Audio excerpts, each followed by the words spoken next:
Hello, Bio30, and welcome to the video on neural transmission. Today, in this lesson, you're going to learn a couple things. We're going to talk about where nerve impulses occur along the axon and which way the impulse travels as it moves from one neuron to the next.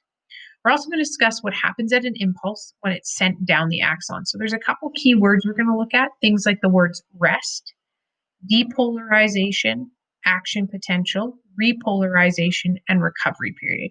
Now, there's multiple words that mean the same thing, so as we go through, we'll talk about those.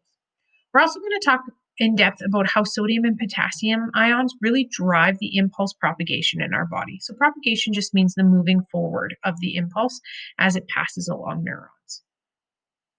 You've seen this picture, you've drawn this picture, and you've done a drawing quiz on this picture. You should know the parts of the neuron, starting with the dendrites. Dendrites are what receive the impulse or the essentially information that's coming from, let's say, a sensory receptor. So let's say your fingers or your eyes. Okay, the dendrites receive it, and let's pretend for a moment that we have a sensory neuron, or this could be a motor neuron. This is more commonly what a motor neuron looks like. That dendrite's going to receive that information and pass it down to the cell body. And the cell body has to make a decision. Do you pass it on, or is it not important to pass on?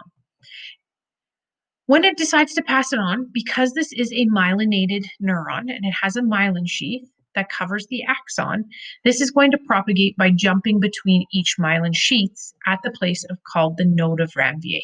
Okay, so the myelin sheath are what protects the axon. The axon is the long part that the impulse is traveling down, and the nodes are just the spaces in between each myelin sheath where the axon is exposed. Once the impulse travels all the way down, it's going to end up at the axon endings. And the axon endings are where the information is gathered and then passed on to the next neuron. In your note, it says, how does a neural signal travel across a neuron and get to the next neuron? It essentially jumps, or it travels through the synaptic space. But we're going to get into that here on our next lesson.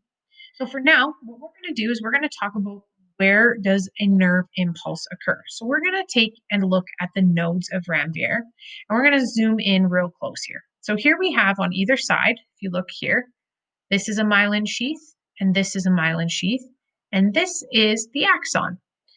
What we want to do is we want to zoom into this tiny little line right here, which is the axon's membrane, which is essentially where everything is going to occur, outside and inside the axon. And this membrane right here actually contains lots of important channels that is going to help with the process of an impulse. So let's zoom in. Here is that membrane, that tiny line I showed you before. This is it now. This is the membrane. And we have the outside of the axon here, and below we have the inside of the axon. And inside this axon membrane, we have a sodium channel, which is passive, which essentially means it works by diffusion. And it opens and closes when we need it to, when we're passing an impulse.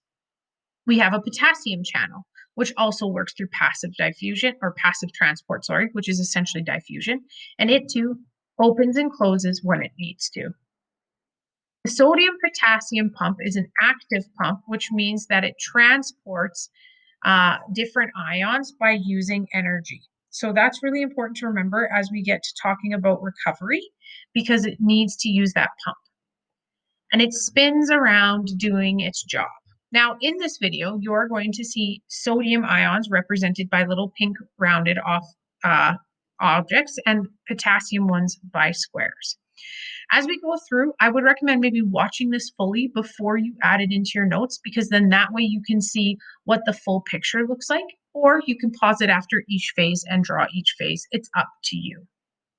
So let's start with rest. So this is where we're going to look at the very first part, which is essentially there's no impulse, nothing is happening, your neuron is at rest. There's no action potential occurring. You don't need to move them, nothing like that. So what's happening at this phase? Well, right now we have the balancing out of sodium outside of the axon and inside of the axon. So because the sodium channels are passive and work by diffusion, sodium will move from outside to inside along its concentration gradient because we have more sodium on the outside than the inside. So we know that ions diffuse from high concentrations to low concentrations. Now, the sodium potassium pump does not like that. It doesn't want that to do that. So it removes sodium and puts it back outside. We always want sodium at rest outside of the axon. During this time, we also have the movement of potassium. Now, potassium is moving from its high concentrations to low concentrations because there's more potassium inside the axon than outside. So what's happening is a little bit of potassium is leaking out through the channel, out into the outside of the axon. But the sodium potassium pump is saying, no, that's not where you're supposed to be, and brings potassium back inside of the axon. At this point in time, if we were to take a voltmeter and check the potential, the voltage potential of our entire system, looking at the inside of the axon, we would have a charge of negative 70 millivolts.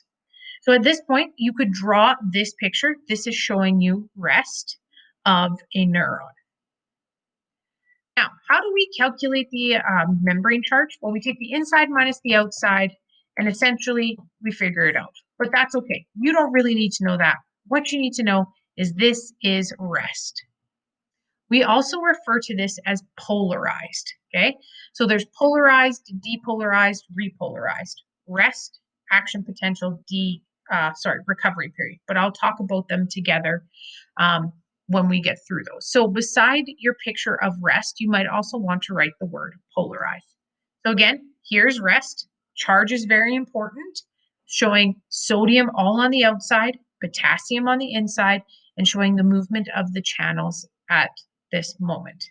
And again, please write the word polarized beside it. So something happens. Oh, we're going to go through a quick review. I forgot about that. So we're going to just summarize what's happening. So inside the axon, we have sodium channels slightly open, potassium channels slightly open, potassium and sodium pump, trying to remove all of this, and we call this polarized. So we have the buildup of positive, mostly sodium ions on the outside of the axon. So when we look at that charge of negative 70, okay, millivolts, we're looking at what is the inside charge, but on the outside it's positive, on the inside it's negative. We refer to this as polarized. Now, nowhere in your notes do you have to write these steps down, but if you feel like this would be very helpful, take a moment, just add them to your notes somewhere. All right, so we're at to this point here where we are going to go through an action potential. An action potential means we have an impulse that went to the dendrites, went to the cell body, and the cell body said, yeah, this is important, send it.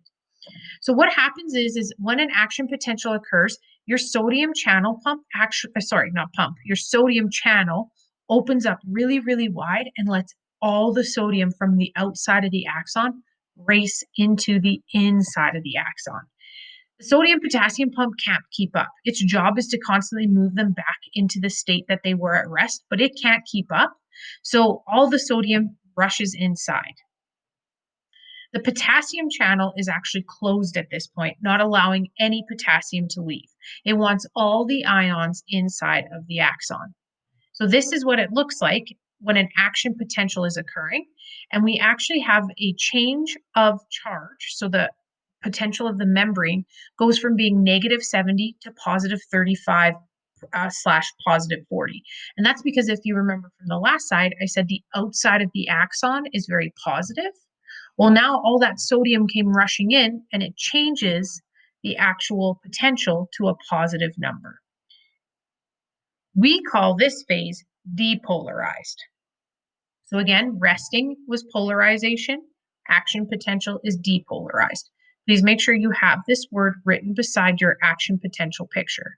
So again, this is your action potential picture you want to draw. You want to pause it here, you can, or let's move on and you can come back and draw it after. So what's happening? Just a quick summary.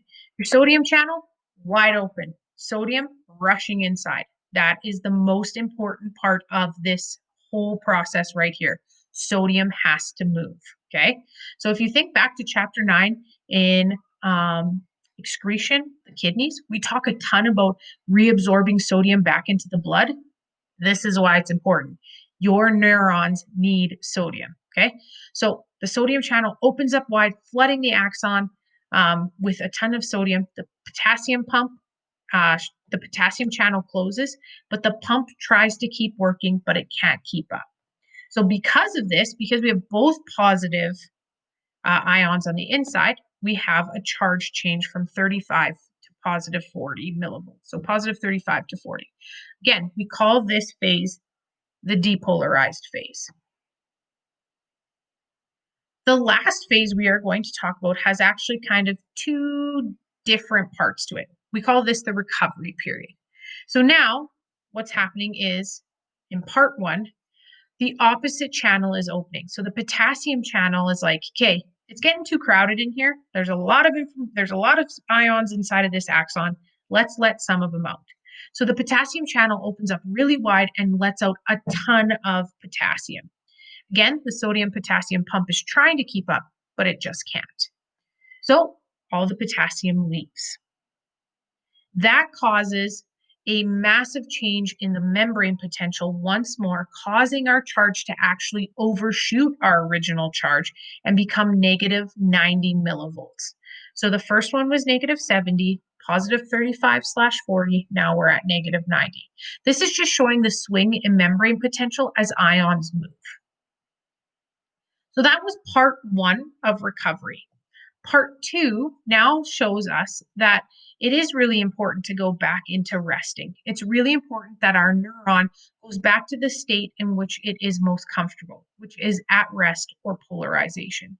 So the sodium potassium pump actually starts doing its job quite well, and it removes all the sodium from the inside of the axon and puts all the potassium back down into the inside of the axon, which I forgot to move the potassium down, but you should see all the potassium inside the axon on part two. We are now back to our charge of negative 70 millivolts. We are back at resting.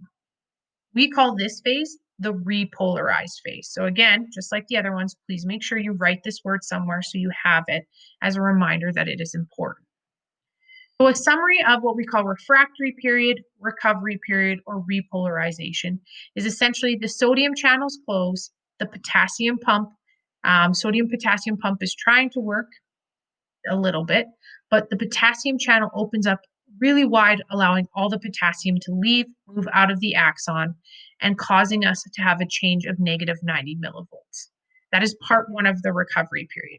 In part two, that pump in the middle that's using active transport, so using energy essentially, kicks in and starts moving sodium back outside of the axon membrane and brings back potassium back inside the membrane, which essentially means that we're going back towards resting and we're back to negative 70 millivolts.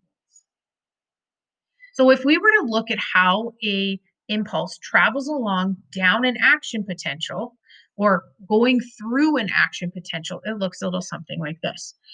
I've divided the axon into three sections. So you can see that there's a sodium channel and a potassium channel and a pump in between. And you can see that they're lying on both of the axon membranes. So what happens is we call this a wave of depolarization.